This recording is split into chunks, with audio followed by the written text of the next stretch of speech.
Boa noite, pessoal. Tudo bom? Tava esperando aqui o Instagram informar que o pessoal estava sendo informado do início do nosso ao vivo. Tô vendo aqui Daniel Bezerra, Mirela Maria Gomes, Rayan Vasconcelos, Xandim 26, Edson da rádio. Boa noite, Edson. Gabi, José Folhadela, um abraço, Folhadela. Júlia Tavares. À medida que o pessoal vai entrando, eu depois vou ver também se o nosso convidado já está online para que eu possa adicioná-lo aqui ao nosso papo. Como eu sempre começo, cada live, cada ao vivo, a gente criou esse projeto. O nome do projeto é Amanhã Será Outro Dia, com a intenção de trazer profissionais gabaritados, pessoas de referência na sua respectiva área de atuação, para que a gente possa debater o presente, o hoje e esse amanhã próximo. Na sexta-feira passada a gente fez um ao vivo com a professora, romancista e poetisa Flávia Suassuna. Fizemos uma abordagem por intermédio da literatura. O que é que a literatura pode nos trazer de reflexão? Como é que a gente pode, a partir da literatura, interpretar a realidade? Então discutimos obras importantes como Ensaio sobre a Cegueira, O Amor nos Tempos do Cólera, conversamos também sobre A Peste, de Camus, e hoje a gente trouxe, vou convidar ele daqui a pouco para entrar, o médico, cirurgião e coordenador geral do SAMU, Dr. Leonardo Gomes. Eu conheço o trabalho de Leonardo. Vocês vão ter a oportunidade, quem não conhece ainda, de conhecer esse excelente profissional. O Leonardo é um craque, um cara extremamente solidário, sensível, proativo, como deve ser o trabalho de todo médico. Ele realmente encara isso como uma missão de vida. E deixa eu ver se ele já está aqui presente. Cumprimentar Luciano Borba, Maria Luciana, Antônio Jacome, Sara da Mata, Germana Suassuna, mandar um abraço para Germana, minha irmã, também lida na área de saúde, é concursada da Prefeitura da cidade do Recife, é psicóloga, me ajudou a embasar esse debate. Helene Moura, já estou vendo aqui, doutor Leonardo Gomes já está online. Vou fazer o convite para a gente começar aqui o nosso debate.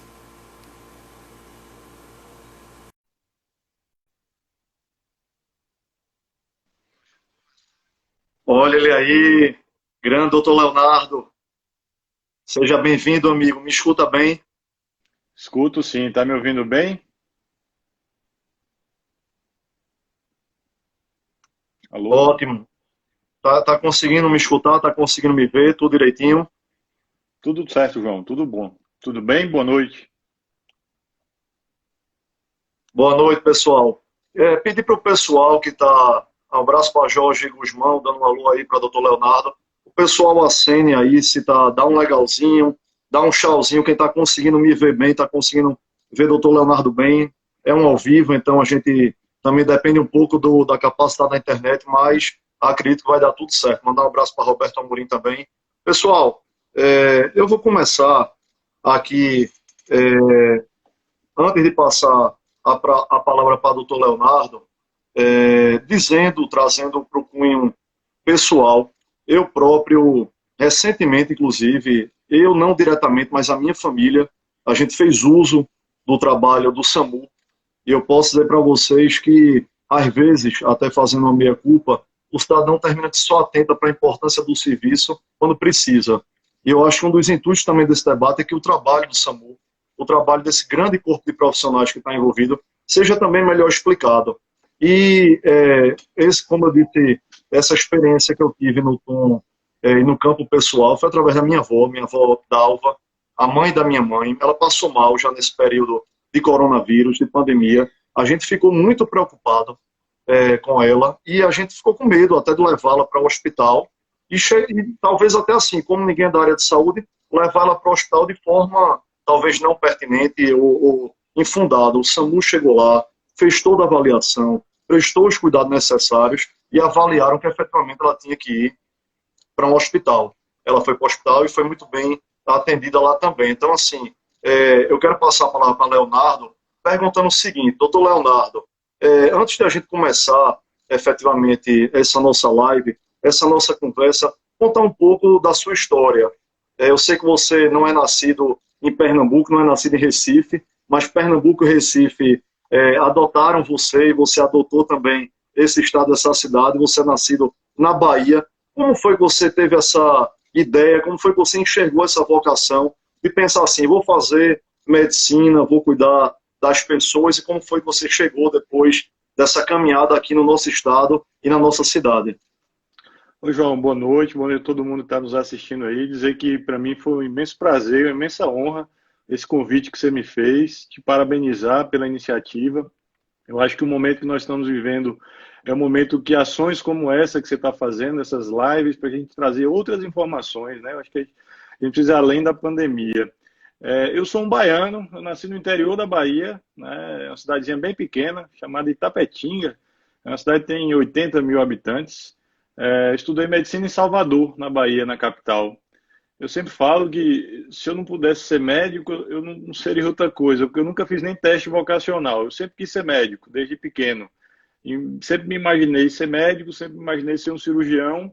Sou urologista de formação, mas nunca pensei em fazer outra coisa que não fosse a medicina. Eu vim parar em Pernambuco com residência médica. Vim fazer a minha residência aqui. E aqui tem uma curiosidade que existiu, tem uma lenda, né, que fala que o baiano e o pernambucano não se dá bem, né? E eu fui muito abraçado em Pernambuco. Quando eu cheguei aqui, eu vim morar aqui em 2007, né? E levei uma curiosidade, eu levei um mês para desarrumar minha mala, porque eu não me adaptei. No primeiro momento, eu não entendi o pernambucano, né? Que hoje tanto amo e tanto sou acolhido aqui. Mas na época eu fiquei assim, caramba, esse pessoal é meio diferente, acho que eles não gostam mesmo não do baiano, e ficava nessa, sabe? E era bem engraçado isso, porque eu dizia, na época, minha noiva, hoje minha esposa, falei, rapaz, eu acho que eu não vou ficar nessa cidade não, porque o povo não gosta de baiano aqui não, sabe? Mas aos poucos eu fui conhecendo pessoas, fazendo amizades, me adaptando à cidade, entendendo o que é ser pernambucano, entendendo o que é esse país Pernambuco que hoje eu adotei e assim, e as coisas foram acontecendo. Eu sou médico concursado também da prefeitura, fui aprovado em concurso público e o SAMU apareceu na minha vida há 16 anos atrás, né? Eu já trabalho no SAMU há 16 anos, muito antes de chegar aqui em Pernambuco. Eu já trabalhava no SAMU. O SAMU é um programa fantástico que nasceu aqui em Pernambuco, né? Um modelo brasileiro, não sei se você sabe, João. Ele foi Não criado aqui sabia, em não. Pernambuco. Pois é, ele foi criado em Pernambuco. Então, o SAMU, ele é um programa que ele não vê cara, não vê cor, não vê raça, não tem discriminação alguma. Então, você consegue, através de uma ligação gratuita, né? O SAMU, só na nossa cidade, ele já tem 18 anos, né? Estamos indo para o 19º aniversário do SAMU esse ano, a gente comemora. Então, o modelo nacional nasceu aqui.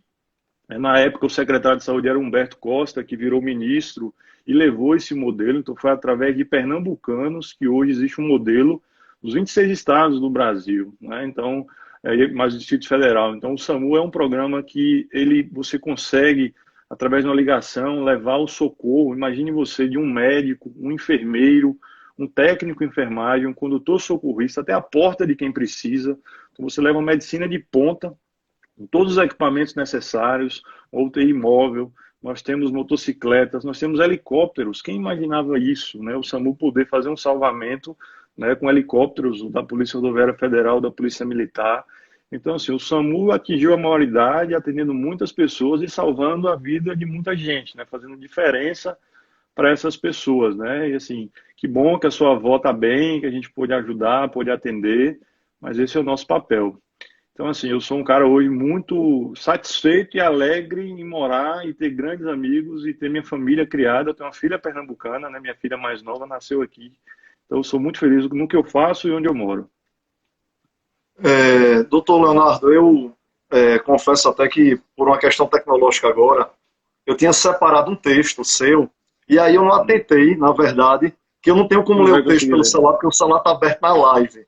E assim como eu fiz com Sim, Flávia, a minha primeira convidada, eu apresentei Flávia através dela mesma, por causa de uma obra dela. Peguei um trecho de um poema, li e apresentei ela. E eu tinha separado um texto seu, E aí, como eu disse, ele ficou agora aqui no celular. Eu acho que se eu for procurar na galeria vai desconectar a live.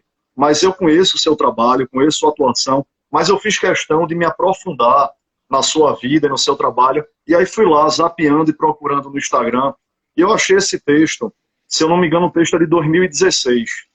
Eu achei muito bonito o que você fala nesse texto, porque você começou com a seguinte, vamos dizer assim, manchete, a seguinte introdução, uma breve história, que foi exatamente o que você disse agora de uma forma oral, colocando como foi o seu trabalho, como foi que começou, com o currículo debaixo do braço, em Maceió, não foi? Começou procurando emprego no SAMU, no serviço similar ao SAMU lá em Maceió, depois de Maceió foi que veio para Recife, e aí trazendo dessa sua experiência também um reconhecimento a todos esses profissionais, esses heróis e essas heroínas que estão ali na ponta prestando esse serviço. E hoje, foi até uma coincidência boa para a nossa live, hoje a capa do Jornal do Comércio, do JC, foi exatamente o trabalho do SAMU, nesse tempo tão difícil. Eu fiz questão de ler a matéria interna, né, a que a capa faz referência. Eu vi que o SAMU contava com um corpo técnico de 600 profissionais, dentro desses profissionais com a especialidade de médicos, enfermeiros, técnicos de enfermagem, o pessoal, todos os funcionários do corpo administrativo, os motoristas especializados também nessa questão do socorro, do atendimento, e eu vi que passou dessas 600 pessoas para mais de 800 profissionais. Então, isso é um trabalho também que foi incrementado em virtude de uma necessidade, de uma pandemia que está afetando o mundo todo. Eu queria que você falasse um pouco, até começando por essa abordagem, já que muita gente deve ter lido o jornal hoje, foi a matéria de capa, um pouco dessa, vamos dizer assim, dessa adaptação que vocês, como profissionais, e o próprio SAMU, teve que passar em virtude desse momento que a gente está vivendo. João, essa matéria foi muito bem escrita, inclusive, pela Cíntia Leite, né, uma repórter setorista de saúde, que é uma pessoa que tem o dom da escrita. E assim, o SAMU assumiu um protagonismo muito grande nessa pandemia. Na verdade, esse nosso trabalho ele já era feito desde o início. E assim, o prefeito Geraldo Júlio, ele não poupou esforço desde o início, né? A prefeitura vem preparando o SAMU desde janeiro para que a gente pudesse enfrentar esse grande desafio.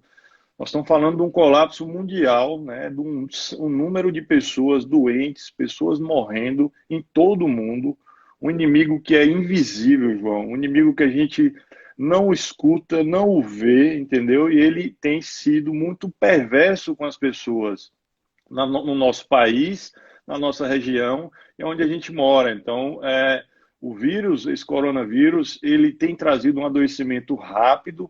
Pessoas mais idosas estão evoluindo rapidamente para um cansaço muito forte, uma insuficiência respiratória, né, que a gente chama, que é o termo técnico mais correto. Então, assim, o investimento no SAMU foi para que a gente pudesse chegar mais rápido, ter mais ambulâncias, ter mais equipes treinadas. Então, assim, nós estamos falando de quase 300 pessoas, 200 e poucas pessoas foram contratadas, nomeadas, né? O prefeito fez através de nomeação. Então, são servidores públicos que foram trazidos para reforçar esse time, mais ambulâncias, mais equipes nas ruas, porque a gente imaginava que ia ser difícil. Confesso a você que, pessoalmente, eu não imaginei que fosse tão difícil assim, entendeu? É o maior desafio, doutor Leonardo, da história do SAMU. Sem dúvida, é o maior desafio do SAMU, e vou além, João, isso é o maior desafio profissional de todo ser vivente no mundo. Não tem ninguém vivo nesse planeta que passou por algo como assim. Então, a gente teve a gripe espanhola, que tem muito tempo, então nós não éramos vivos, nem ninguém era. E para o SAMU, especificamente, né, o sistema pré-hospitalar, isso é um grande desafio, porque nós chegamos muitas vezes onde nenhum outro serviço de saúde consegue chegar. Então, a gente precisa mandar um socorro rápido, um socorro adequado para pessoas que estão em situação de fragilidade de saúde muito grande. Então, eu não posso. A gente sempre diz aqui no SAMU que o alarme, quando toca para a gente já está atrasado, né? Porque o fato já aconteceu. Então, por exemplo, no acidente de trânsito, o acidente de trânsito já teve. Então, quando eu sou chamado, quando a pessoa liga 192, a gente já está atrasado. Então, alguém já está machucado, já está no chão precisando de ajuda. Então, isso tudo para a gente causa assim, uma ansiedade, uma necessidade da gente ser rápido e especificamente com a Covid-19 novo, algo que ninguém conhece, algo que estamos conhecendo agora. Nós estamos, João, escrevendo a literatura mundial, literatura científica, médica, agora, no mesmo É tempo que verdade. estamos precisando salvar e tratar pessoas. Então, isso é muito desafiador. Então, a gente não tem vacina, a gente não tem um medicamento que seja único, que seja salvador para o tratamento dessa pessoa, e a gente tem uma doença que se transmite muito rápido. Então, você soma tudo isso numa região que tem um aglomerado de pessoas, pessoas humildes, que a gente não consegue muitas vezes fazer um isolamento domiciliar adequado, e o nosso governo ter feito isso, né, divulgado muito, agido com a quarentena mais rígida, porque as pessoas precisam entender que não pode todo mundo adoecer ao mesmo tempo, porque todo esse reforço que a gente está conversando aqui, que foi feito do SAMU e que é constante, que é muito zeloso por parte da prefeitura, ele pode não dar certo se todo mundo adoecer ao mesmo tempo. Então, eu tenho hoje na capital 30 ambulâncias rodando e que a gente chega a ter, João, boa parte do tempo, todas na rua. Então, se entrar Sim. uma 31ª ocorrência, eu não vou conseguir atender até liberar a ambulância. Então, é muito importante isso, todos esses comentários, por O conta doutor disso. Leonardo, deixa eu aproveitar, só interrompendo, mas não perca a sua linha de impulsionamento, para dizer para as pessoas, eu estou vendo, doutor Leonardo, aqui muita gente, eu tenho que fazer um papel, vamos dizer assim, eu não sou jornalista, eu sou advogado, historiador de âncora, e ajudar Uhum. aqui ao nosso debate. Eu estou vendo muita gente da área de saúde aqui comentando como, olha, eu vou cumprimentá-la pelo nome do Instagram e vou dizer o nome como eu a conheço, Pati Monteiro 99. Eu acredito que Pati Monteiro 99 seja a doutora Patrícia Monteiro, que é a pediatra, inclusive, da minha filha. Ela está dizendo a maior emergência sanitária já vivida, um desafio mundial. Eu estou vendo Viviane Exatamente. Pence, que é fisioterapeuta, também está na linha de frente, é fisioterapeuta com especialização na área respiratória. Então, quando você coloca que o SAMU hoje tem um corpo de mais de 800 profissionais, 30 unidades móveis prestando esse primeiro atendimento para fazer toda essa avaliação. Eu queria perguntar uma coisa que algumas pessoas já tinham me dito quando viram a divulgação dessa nossa conversa, que a temática seria da saúde, a questão dos trotes. Como é que é feita essa avaliação, essa triagem a partir dos trotes? Porque a cada trote que é colocado, e a partir do momento que é feita essa triagem, e chega-se até, alguns podem ser descartados, percebe-se que é trote, outros você termina na ponta, prestar um atendimento que efetivamente não existe, foi um trote fictício. Então, a cada trote é um socorro a menos. Talvez seja uma vida verdadeira que vocês estão deixando de atender e de salvar. Eu queria saber como é essa questão do trote, já que é uma curiosidade de muita gente. O trote, sabe, João, é o nosso maior inimigo, né? Precisa lembrar, essa central que a gente está falando, ela recebe em média 72 mil ligações por mês, né? E a gente entrou na pandemia recebendo 20% de trote. Imagine você, é um número absurdo, Ah, né? A gente é um número alto. A gente hoje está na casa de algo entre 14 a 15%, é o que a gente tem hoje trabalhado. Houve uma queda, houve uma conscientização das pessoas durante, né? Oportunidades como essa aqui que a gente está falando servem para esclarecer as pessoas.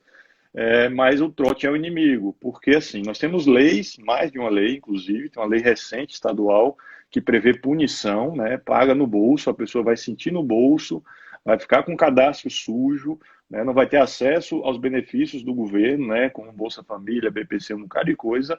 Mas o problema é o preço de uma vida, sabe, João? O preço da vida é incalculável, então não adianta pesar no bolso de quem passa o trote se eu deixar de atender uma pessoa que precisou. Em condições normais, o trote já me atrapalha muito, porque se eu tirar a vez de uma pessoa, isso é muito sério. Imagine agora, a gente tendo um grande número de pessoas precisando de socorro, precisando de atendimento, e a gente perdendo tempo com o trote. Uma coisa que é importante dizer é que os nossos profissionais, eles são bem treinados para filtrar esses trotes, entendeu? Então, o trote, ele pode ocupar a linha, mas também pode ocupar uma equipe. Ela se desloca até um bairro, até Casa Amarela, um exemplo, chegando lá, nada está acontecendo. Então, essas pessoas que trabalham no call center do SAMU, né, o SAMU não é só uma ambulância, ele tem um serviço de call center, tem uma sim. triagem médica, E lá ele faz perguntas, né? Eles fazem perguntas para pegar pistas daquele atendimento, para que a gente possa saber se de fato há algo que aconteceu ou não. Vou dar um exemplo simples, que a gente sempre usa nas nossas aulas, que a gente tem um trabalho nas escolas municipais do Recife para orientar as crianças. Alguém liga falando que é, por exemplo, um capotamento na Agamenon Magalhães. Dificilmente um capotamento numa via de alto fluxo, como é a Agamenon, de muitos carros passando, você recebe só uma ligação. A gente acaba recebendo várias ligações. Todo mundo que passa tem aquele senso de querer ajudar e liga. Aí você recebe uma ligação só, você não percebe um barulho ao fundo. Então o médico começa a enxergar pistas de que aquele atendimento é um atendimento falso. Então, naquele momento, ele julga e não manda. Porém, o treinamento reza que se você tem dúvidas, você tem que mandar a ambulância. Então, algumas vezes, mesmo o profissional treinado, isso vai escapar e a gente vai mandar para aquele lugar uma ambulância para um atendimento falso, infelizmente. Eu queria aproveitar, dizer para o pessoal que eu vou deixar a live gravada, eternizada. Quando terminar, eu já encerro aqui. Falta muito tempo, pessoal. É só para vocês saberem, porque eu recebi aqui uma cola da minha esposa aqui do lado. Algumas pessoas mandaram mensagem para ela porque tem que entrar para colocar o filho para dormir, tem que fazer algum trabalho em home office, etc. Obrigações que todos nós temos. Eu vou deixar gravada a live, eternizada no meu feed, na minha galeria, porque essa conversa é muito importante. E eu acho que a gente está discutindo o hoje, como eu tenho dito, mas também esse amanhã próximo, que a gente também tem que antever e se preparar para outros momentos como esse. Como o doutor Leonardo falou, a gente viveu há 100 anos atrás. Eu estou dizendo a gente falando como ser humano, mas claro que nem meus pais viveram essa pandemia que foi a gripe espanhola, não é verdade? Isso, mas exatamente. A gente tivemos surtos que os profissionais de saúde tiveram que desempenhar um trabalho muito profícuo e árduo também, que foi, por exemplo, a cólera. Mas era um trabalho mais localizado, difícil, mas nada comparável ao que a gente vive agora. Tivemos também a questão da H1N1, tivemos e ainda temos a questão da H1N1. Então, o que é que eu queria deixar um apelo agora para quem está no ao vivo e deixar também para quem for assistir, tanto a mim quanto ao doutor Leonardo nesse papo depois, que o acesso também é muito grande depois, quando eu deixo gravada. Não passem trote. Se souberem também de alguém que está tirando esse tipo de, entre aspas, porque isso não é brincadeira, de brincadeira, coíbam, porque a cada pessoa que passa um trote é uma vida que está sendo perdida, ou possivelmente sendo perdida, como eu disse. E se uma pessoa pensar em passar o trote, pare, reflita antes e diga o seguinte: se eu estivesse precisando desse socorro, se eu estivesse precisando desse auxílio, se colocar na situação de outro que está precisando e não passar o trote. Doutor Leonardo, uma pergunta que algumas pessoas me fizeram, e aí eu trago para você. Eu disse que eu vi muita gente aqui da área de saúde, tem gente entrando. Eu vi, inclusive, aqui que Bezerra Menuti está participando. O marido dela é concursado da OMS, trabalha no escritório central em Genebra. Eu não sei nem como é que é o fuso lá, mas eu vi que ela deu um oi aqui e acenou. Antes ele trabalhava no escritório de Lyon, e eu acho que há um ano ou dois está lá em Genebra, na Suíça. Ela está acompanhando. Eu tenho conversado muito com ele se chama Daniel Bezerra Menuti. Eu tenho conversado muito com o Daniel, tenho conversado com uma prima minha, que é médica em São Paulo, Jaci. Tenho conversado muito, obviamente, com você também. Tenho conversado com outros amigos da área de saúde, médicos, como a própria doutora Patrícia, que eu vi aí participando, porque eu acho que esse é um momento tão atípico, tão duro, tão difícil, que também o desespero bate nas pessoas, e as pessoas podem até se sentir, não sei se é a palavra apropriada, autossuficiente, querendo se medicar. Isso pode até prejudicar. Eu tenho visto nessas conversas, nos artigos científicos que essas pessoas têm me mandado, como eu disse, não sou da área da saúde, mas tenho buscado me informar e dizer isso para as pessoas também buscarem artigos concretos, científicos. Tenho entendido, queria ver se você entende assim também, que não existe ainda um protocolo pronto e acabado, um tratamento pronto e acabado, que o caso deve ser analisado individualmente, o tratamento deve ser individualizado, tem que se analisar o histórico de cada pessoa, de cada paciente, confiar naquele responsável médico que conhece, talvez, o histórico dessa pessoa, e ele tem essa responsabilidade também. Então, eu tenho recebido muita mensagem das pessoas: vou comprar tal remédio, vou deixar em casa, se eu tiver uma febre, vou tomar. Talvez isso seja pior. Vou falar agora como um leigo, uma pessoa que não sou da área de saúde. Foi um exemplo que eu dei recentemente através dessas conversas no grupo de Zap. Eu lembrei de mim mesmo. Eu, quando era pequeno, quando eu tinha febre, o médico me receitava um tipo de remédio para febre. E minha irmã era um completamente diferente. Sim, Mas por que era isso? Porque o remédio que ela tomava continha uma droga chamada ácido acetil salicílico, que eu tenho uma sim, alergia. Se eu entendi. tomasse aquela droga para febre com ácido Poderia ser acetil letal para salicílico, você. eu podia ter um edema de glote e poderia até curar a febre, mas eu poderia vir a ter um problema até mais grave por outra questão Sim, sim. medicamentosa. Então, acho que era uma coisa que a gente poderia tratar aqui também. Estou vendo que o pessoal está dizendo aí, tratamento individualizado, é importante ter esse cuidado. Acho que é um recado que a gente poderia deixar para as pessoas também. Eu acho. Eu queria dar um salve aqui. O pessoal da ED tem muita gente aí. O presidente entrou, um abraço para ele, para Dema, o Barão tá aí, Limeira, tem muita gente aí. O pessoal, nossos amigos aí. André Caula, nosso amigo.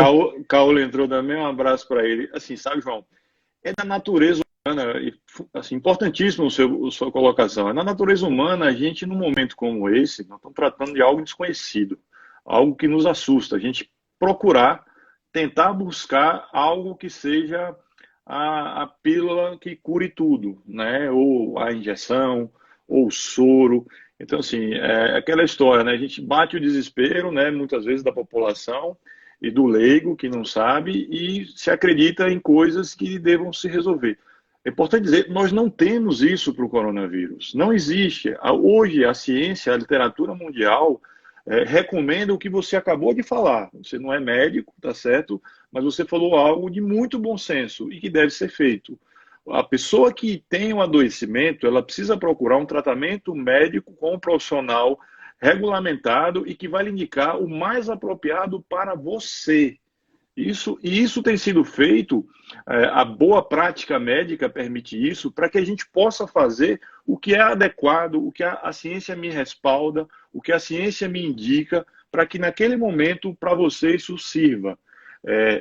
Uma coisa que eu tenho dito sempre à minha equipe, né, todos os dias aqui no nosso trabalho, é que nós iremos acertar muito, nós vamos acertar muito, mas também podemos errar durante isso. Bom, o fato que é importante nessa pandemia, que eu acho que é o fundamental, a gente precisa aprender com ela, João. A gente não pode sair dessa pandemia do mesmo jeito que a gente entrou. Se a gente entrar nessa pandemia e sair igual, aí eu estou falando a gente enquanto órgão de saúde, enquanto profissional médico, ela vai valer de um pouco para mim, mas valeria muito mais se eu sair diferente.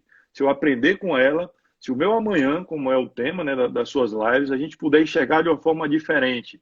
Então eu digo a você, que Deus nos escute e não nos dê isso, mas se tiver um Covid 2020, que não vai ter, nós vamos ter vacina para isso, com fé em Deus, Sim, sim. o próprio SAMU entrará diferente, porque nós estamos aprendendo também muito com o que nós fizemos até agora, entendeu? Então, assim, uma coisa que a gente às vezes não se dá conta, nós já temos 90 dias de pandemia no nosso estado, entendeu? Assim, desde que começou o primeiro caso, lá em 12 de março, a gente já passou de 90 dias, então tem muita coisa que para a gente já não é mais novidade. Só um detalhe para Sim. você, que foi algo que chamou muita atenção das pessoas no início, foi o adoecimento dos profissionais de saúde do SAMU, né? Então, quando a gente começou a preparação do serviço lá atrás, né, que a prefeitura garantiu todos os nossos EPIs, né, a gente fez o treinamento, a Secretaria de Saúde proveu todos os recursos necessários que a gente podia, a gente, sabendo que existiria um adoecimento, não imaginava que ele ia chegar para a gente tão rápido. Então, assim, a literatura mundial fala de séries de 40%, João. Imagine. Então, a gente vai salvar pessoas e temos um risco de adoecer, trazer a doença para nossa casa, adoecer nossos familiares. Então, isso também é muito desafiador para o nosso serviço. E uma outra coisa que a gente também tem aprendido muito com essa pandemia é o cuidado com o psicológico dos trabalhadores em saúde. Perfeito. Então, nós Perfeito. estamos sendo colocados em situações, nós estamos chegando na vida de pessoas no pior momento daquelas pessoas. E isso vai nos contaminar, entre aspas, emocionalmente, porque nós vamos encontrar muitas vezes num plantão mais derrotas do que vitórias. Nós não fomos treinados para isso. A própria doença tem essa peculiaridade de nos trazer situações muito graves em pessoas muito frágeis, muitas vezes. São idosos, são pessoas que têm doenças que a gente chama de comorbidades. Então, tudo isso nos traz uma carga psicológica muito pesada. Então, é como eu falei, a gente precisa sair diferente dessa pandemia. Se a gente sair igual dela, a gente não aprendeu muito com ela, não. O doutor Leonardo, foi muito importante isso que você colocou. É importante que a gente vai vendo a participação das pessoas e também a gente vai meio que mudando aqui o que eu tinha colocado como esqueleto para seguir, vamos dizer, cronologicamente. Você tocou João, no ponto, ou não? eu falo muito, tá? Então você, como um bom âncora, pode me cortar a qualquer hora aí, fica à vontade, Fique tá? tranquilo, que, como eu estou dizendo, o nome do projeto é Amanhã Será Outro Dia, e eu acho que a gente também tem que se reinventar e adaptar. Eu, como bom suaçuno, eu sou um tagarela. Esse projeto tem sido um aprendizado para mim, porque eu sou um mero coadjuvante. Eu estou aqui como público para fazer pergunta, para aprender, e os protagonistas são vocês. Então, para mim, tem sido uma situação também peculiar e de aprendizado. Eu coloquei aqui, anotei, exatamente porque isso estava na matéria de hoje do Jornal do Comércio, e foi exatamente o ponto que você tocou agora. Eram 600 profissionais, em torno de 600 profissionais do SAMU, em todo esse corpo, como eu destaquei, porque às vezes a gente só vê aquele ruídozinho que até aumentou agora, a gente está escutando mais, até que o fluxo de carro diminuiu, aquele ruído da sirene, a gente parece só enxerga aquele profissional que está ali, mas tem um corpo muito grande administrativo por trás, para que aquele serviço consiga ser triangularizado. Eu coloquei que passaram, como eu já disse na live, de 600 pessoas para mais de 800, e é um número que, como você disse, que do dia 12 de março para cá, que foi quando o primeiro caso de Covid foi identificado em Recife, 324 pessoas do serviço do SAMU tiveram que ser afastadas por estarem com suspeita de corona, e dessas 324, 202 tiveram resultado positivo. Então foram afastadas momentaneamente, cumpriram a quarentena, se recuperaram e voltaram. Então a gente está lidando, além de todo o equipamento, de toda essa questão das unidades móveis de atendimento, a gente está lidando com gente. A gente está lidando com vidas também para salvar vidas. É importante que a população veja isso, que é gente feito a gente, de carne e osso, que também está passando por essa questão. E uma coisa, minha esposa, Gabriela, é da área de saúde também, é psicóloga. Minha irmã é psicóloga, como eu disse no início da live. Então, naturalmente, a gente se preocupa e pauta muito a nossa conversa dentro da família na questão da saúde mental. Além da saúde mental de nós mesmos que estamos em casa, nos precavendo, sem vermos nossos familiares, a saúde mental desses profissionais. Uma pergunta que eu queria fazer a partir disso eu acho que uma das maiores alegrias e satisfações de uma pessoa da área de saúde é ver que aquela pessoa que ela atendeu, que ela prestou um socorro, ela foi recuperada. Então, como é que é essa triangularização entre o primeiro atendimento que é prestado por um SAMU, a ida para uma UPA, para um hospital de campanha? Recife já fez 7. Eu acredito que seja Sim. a cidade do Brasil que mais construiu hospitais, mais se preparou, tanto fisicamente como de material humano para isso. Mas essa triangularização, acho que acredito que seja muito importante. Chegar para você, coordenador-geral do SAMU, e você repassar para a sua equipe, verticalizar para a equipe, que é uma pessoa que foi atendida, aquelas pessoas que estavam ali, não é meramente um protocolo, é gente. Aquela pessoa foi recuperada, uma vida foi salva. A gente sabe disso, e essa questão do adoecimento, sabe, João, que você falou bem aí, foi isso que a gente precisou rever durante, né, o que a gente brinca assim, trocar o pneu do carro com o carro andando, com esse adoecimento das pessoas. Revimos todos os processos do SAMU, só para você ter uma ideia, desde a varrição do pátio, da limpeza das ambulâncias, até o dormitório dos profissionais. Então nós passamos talvez o período mais difícil para nós da gestão e dos trabalhadores em saúde do SAMU, foi esse período do adoecimento inicial. Então precisávamos ver o que está acontecendo. Temos o material de proteção, temos um inimigo desconhecido, que é o vírus, e por que nós estamos adoecendo? Então precisamos rever tudo, somos humanos, falhamos também, e para que aumentasse o nível de segurança, o cuidado com relação a isso. Temos profissionais, desde os telefonistas que recebem as ligações, né, falando um pouco da triangulação que você disse, o médico, ao enfermeiro, ao técnico de enfermagem, ao condutor socorrista, auxiliares de serviços gerais. Então, assim, é um corpo grande, são muitas pessoas. E aqui, você falou na profissão do psicólogo, eu queria deixar um agradecimento público, né? Sua live está aí, como você falou, eternizada. Nós fomos procurados por um corpo de psicólogos, um grupo de psicólogos que ofereceram, João, gratuitamente um cuidado, né? Uma escuta para os nossos profissionais do SAMU, né? Imaginando eles, porque eu até fiz em uma reportagem, eu comentei um negócio, é como se a gente tivesse, João, abrindo feridas hoje que vão sangrar e doer lá na frente, entendeu? Nós vamos sair, o serviço sai de pé, sai salvando muitas pessoas, mas essa carga psicológica que nós estamos sendo expostos, ela pode nos cobrar um preço lá na frente. Então, esses profissionais, os psicólogos, por videoconferência, eles estão dando muito a que suavize essa nossa trajetória nessa pandemia, entendeu? Então, assim, tem apoio de todo lado, tem ajuda de todo lado, e isso é muito importante para que a gente saia da pandemia, como eu falei, diferente, saia com menos. Não tem como você não sair. A gente tem a satisfação em ver pessoas que nós atendemos, tiramos em uma condição grave de saúde e tem alta, voltam para suas famílias, voltam para encontrar seus parentes. Então isso para a gente é muito gratificante, mas teve pessoas que a gente não conseguiu, a gente chegou muito depois da doença, ou a doença foi muito severa com aquela pessoa e a gente infelizmente não salvou. Então isso tudo mexe, isso balança com a gente, balança com todos os profissionais e a gente está se ajudando, está todo mundo se ajudando. Isso é muito importante para que o amanhã, de fato, seja outro dia, para que a gente possa sair mais fortes dessa guerra biológica que a gente está vivendo aí.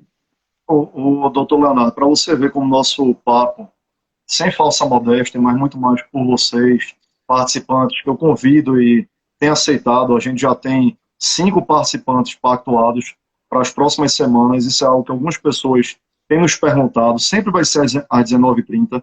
Eu fiz a primeira sexta-feira, hoje, a segunda está sendo quinta-feira, mas os dias a gente vai adaptando de acordo com a conveniência do convidado. E outras pessoas me perguntaram, mas vai ser uma só por semana? Não, pode ser que a gente tenha mais. Eu não quero fazer mais que 2, até para dar tempo de eu me preparar. Não é live só por live. Eu tenho me dedicado a estudar, a conversar com pessoas também da área do convidado e com o próprio convidado. Semana que vem, possivelmente, a gente vai ter 2.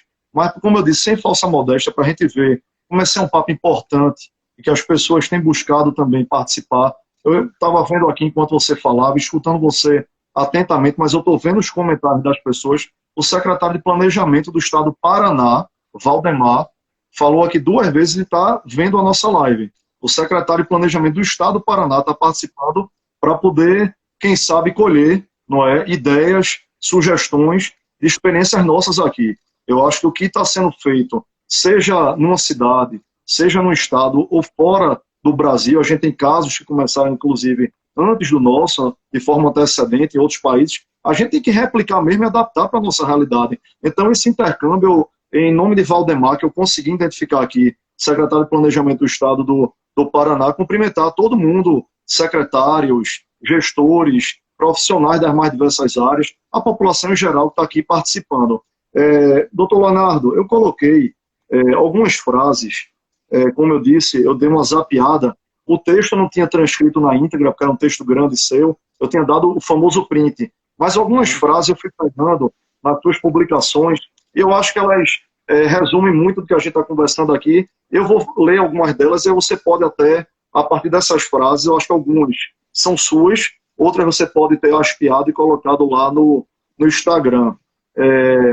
Relatando esse trabalho de SAMU, eu tenho visto muita gente elogiando o trabalho de SAMU. Aldemar Santos, Bosco Noronha, disse que já precisou do SAMU, fez uso e só tem a elogiar esse pronto atendimento.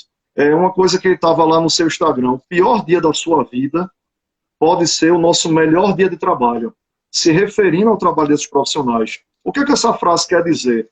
Que pela dedicação desses profissionais, num dia que eu estou precisando, eles podem fazer com que aquela vida seja salva.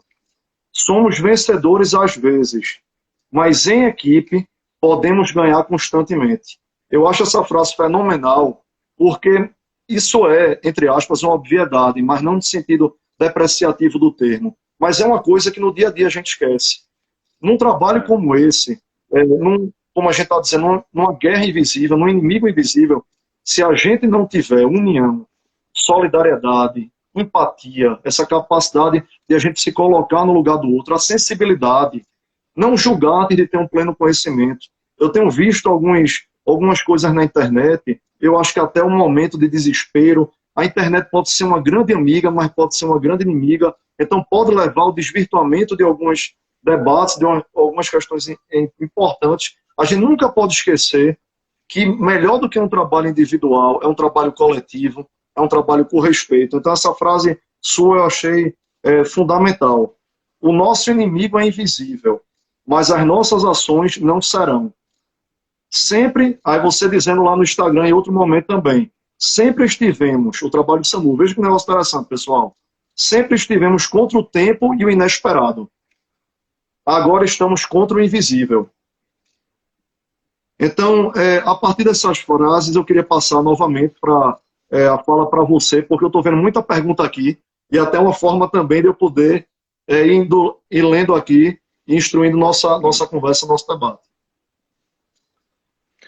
O SAMU, sabe, João, ele trouxe para a gente, né, esse tempo todo que eu trabalho nele, essa sensação do trabalho em equipe, né? Então, assim, não há protagonismo para ele. Todos os profissionais que estão atuando naquele momento têm a sua importância. Então, imagine você, se eu não tiver um condutor socorrista, que é quem guia a ambulância, experiente, treinado, né, eu vi até alguém que posicionou alguma coisa aí de trânsito também, numa das colocações. Se ele não for treinado para guiar bem, deixar a equipe com segurança no local do atendimento, de nada eu ter um médico super especialista naquela ambulância, naquele momento, para chegar para atender, se o condutor não puder fazer isso. Então, a gente não trabalha com protagonismo com relação ao resgate, né, ao atendimento, né, do SAMU, a assistência. E essa frase aí, do pior dia da sua vida, isso é de um livro do pré-hospitalar, né, que é a base do que é o SAMU, que ele fala isso. Então, aquele pior dia da sua vida pode ser meu melhor dia de trabalho. Então, o acidente de uma pessoa é o pior dia. Você imagina você se ferir com gravidade, ficar preso dentro do carro, e naquele dia eu vou chegar lá, a equipe do SAMU vai chegar, vai fazer o atendimento, vai fazer a diferença na sua vida, e eu vou voltar para casa com aquela sensação de dever cumprido, e para você foi o pior dia, mas para nós foi o melhor dia de trabalho da nossa equipe. E tem uma coisa que eu queria aproveitar da tua audiência qualificada, é assim, nada é feito por uma pessoa. O SAMU, ele trabalha em equipe, e muitas vezes aparece, né, meu nome, não se faz nada no SAMU sozinho, nada. É uma gestão feita por muitas pessoas. Então, assim, aqui eu aproveito para agradecer toda a minha equipe, mas você tem pessoas dedicadas diuturnamente para que para que o SAMU dê certo, para que o plano da Prefeitura da cidade do Recife salve o maior número de pessoas possíveis. Você falou dos hospitais de campanha, a Prefeitura construiu um hospital, João, maior que o Hospital da Mulher em 20 dias. Imagine você. Então, você construiu um hospital com 160 leitos para atendimento a a Covid-19 num curto espaço de tempo. Então, isso é responsabilidade. Então, quando a gente terminou o 7º hospital de campanha, o 7º hospital provisório, tinha cidades no Brasil começando a fazer seu primeiro hospital. Então, isso é muito sério, isso mostra a seriedade com que a coisa está sendo feita, e o SAMU é um dos elementos desse tratamento, desse plano de enfrentamento, né, à Covid-19, que a Prefeitura tem feito, o governo do Estado, de forma que a gente possa salvar o maior número possível de pernambucanos nessa guerra mesmo. É uma guerra contra o inimigo invisível, né? Então, tudo não era novo para a gente, mas agora nós estamos tratando do invisível. A novidade está nisso. A novidade está no maior número de pessoas. Ô, doutor Leonardo, eu fiz uma observação, e você concordou, a respeito da questão de, por causa do desespero, a pessoa se automedicar porque o tratamento de fulano ou cicrano deu certo. É uma pergunta que a doutora Patrícia destacou aqui, e eu voltei na nossa conversa, eu achei pertinente, e eu quero ver se você tem alguma consideração, alguma análise em relação a isso. É que é um momento difícil, obviamente. Então a linha é muito tênue entre a pessoa talvez pedir um auxílio até de forma precoce.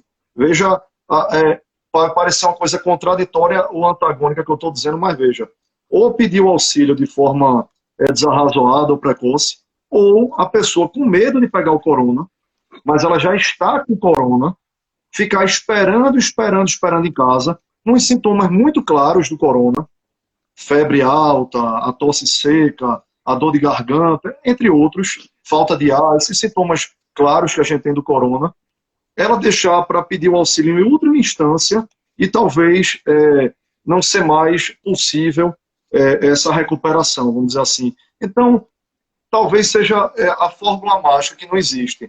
Mas uma pergunta difícil de se fazer, pela resposta talvez não ser talvez pronta e acabada, mas como um cidadão, aí é uma curiosidade de nós todos, como a gente deve saber o momento de pedir essa ajuda do SAMU, ou ir para uma UPA, ou ir para um hospital público de campanha, um hospital particular?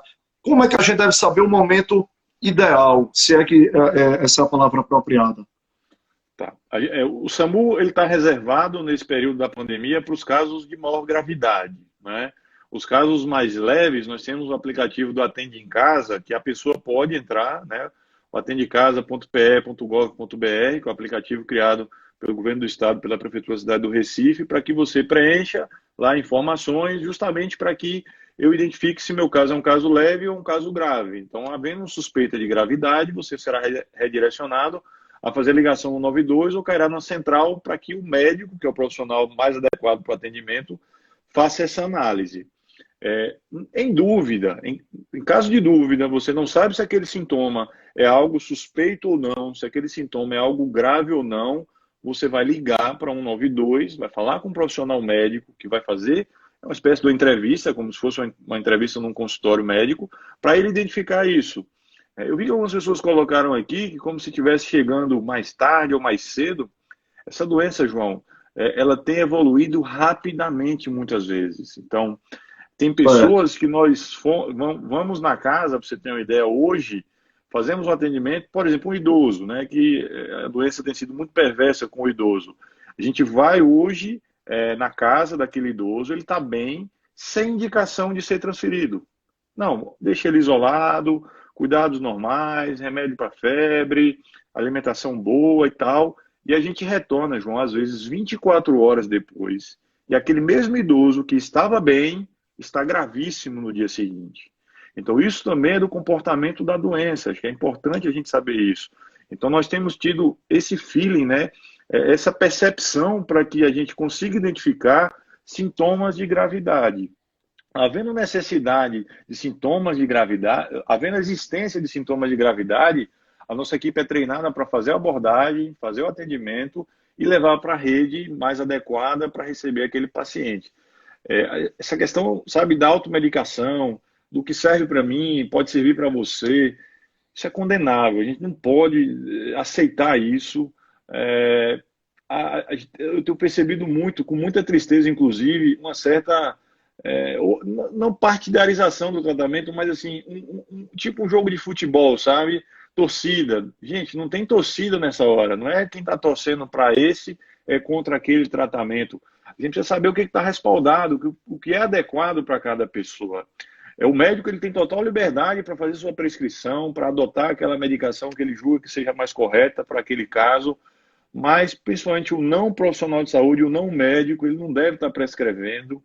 A rede social tem uma potência muito grande hoje para a informação, como também tem para a desinformação. Então, assim, a gente pode, na rede social, fazer a boa informação, como você está fazendo agora, como nós estamos podendo conversar aqui, divulgando informações corretas, informações sérias, esclarecendo as pessoas, mas a gente pode também contaminar, né, pensando como vírus, muita informação errada, muita fake news, muita informação sem respaldo científico.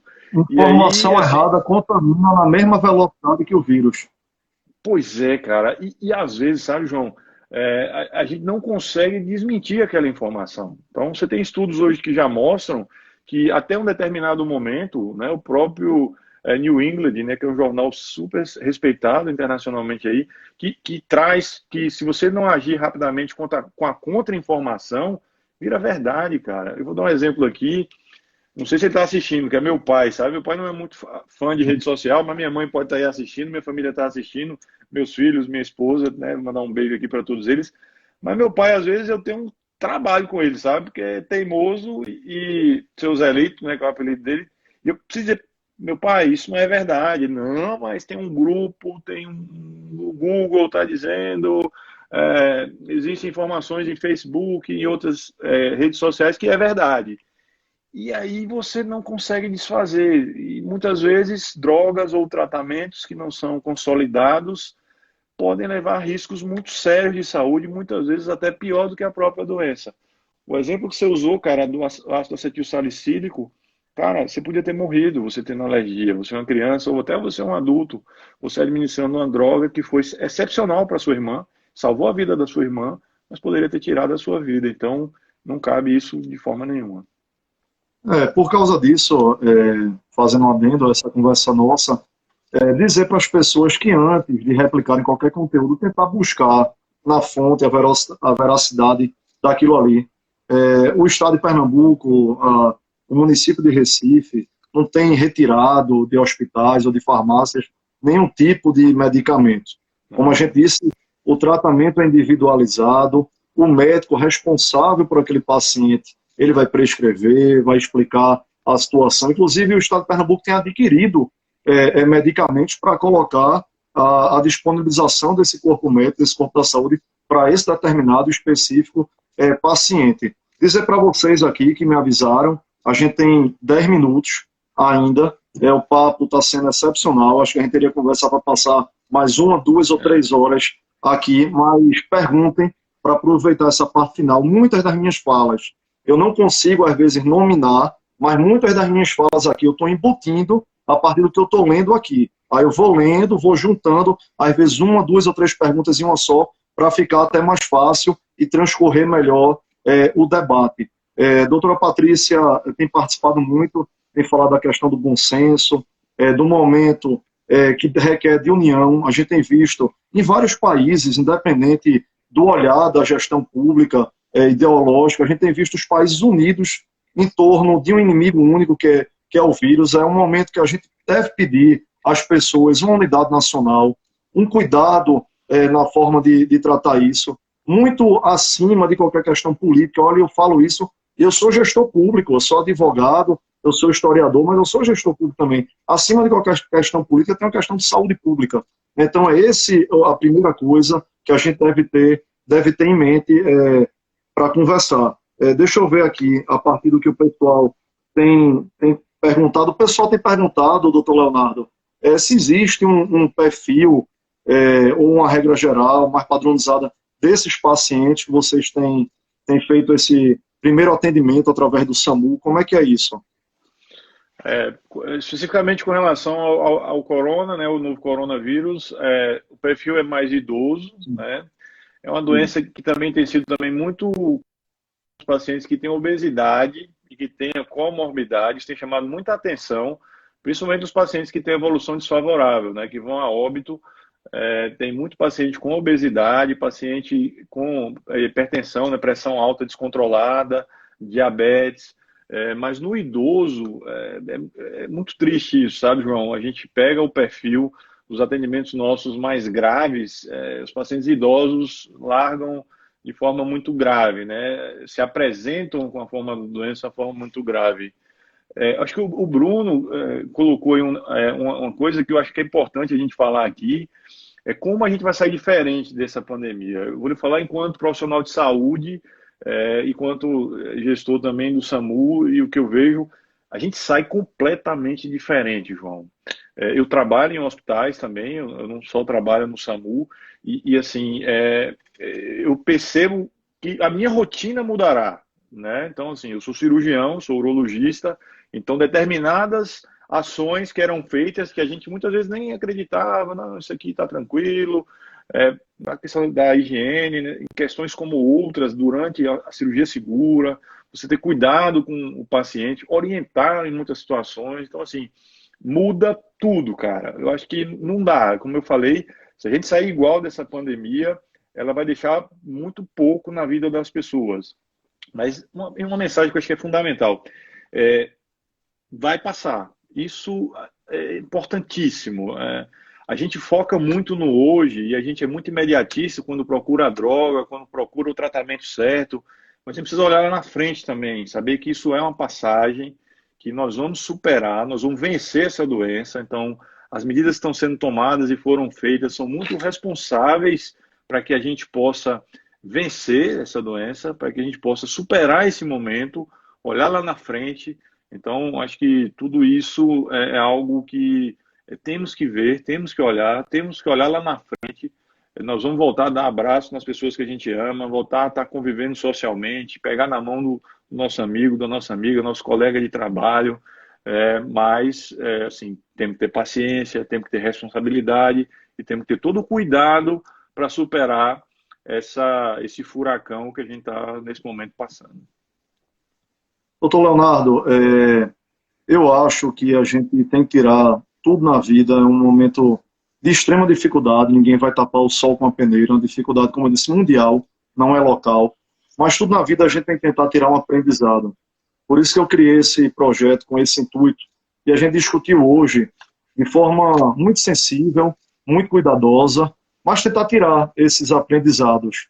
Eu acredito que nas mais diversas áreas, mas sobretudo na saúde, saúde nem seria a segunda live, mas eu trouxe para antes, falei com vocês, vamos trazer para antes, porque eu acredito que inclusive saúde vai ter que voltar, pode ser com você novamente, até com outros profissionais tão bons quanto você é um craque, um cara extremamente gabaritado. Eu acho que deixa aprendizado e a gente está preparado. Como você disse, a gente não deve desejar de forma alguma outra pandemia, seja o Covid-20 ou seja qualquer outra.